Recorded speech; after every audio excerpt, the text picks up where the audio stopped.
সম্প্রতি মার্কিন প্রেসিডেন্ট হিসেবে ডোনাল্ড ট্রাম্প আবার শপথ নিলেন।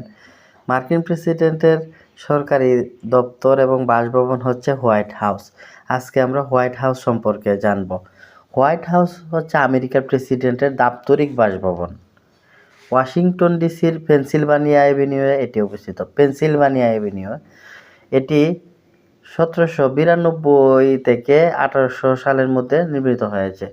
1901 সালে থিওডর রুজভেল্ট ভবনটির নাম রাখেন হোয়াইট হাউস। থিওডর রুজভেল্ট এটির নাম রাখেন।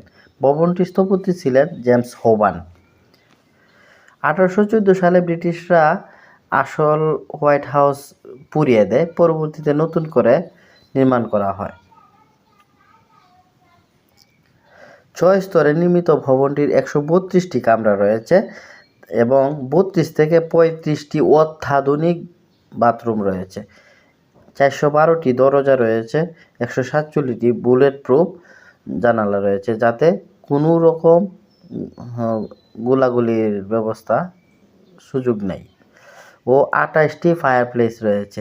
এতে 2টি সুইমিং পুল রয়েছে। এটি দেখতে বছরে প্রায় 12.5 লাখ পর্যটক আসে। মার্কিন প্রেসিডেন্টের ডেস্কটি ব্রিটেনের রানী ভিক্টোরিয়া উপহার দেন। এটি ওক গাছের তৈরি, খুবই গুরুত্বপূর্ণ এবং দামি একটি ডেস্ক। একমাত্র প্রেসিডেন্ট ক্লিভল্যান্ড এই হোয়াইট হাউসে থাকা অবস্থায় বিয়ে করেন এবং একমাত্র president William Henry Harrison white হাউসে থাকা অবস্থায় মারা যান।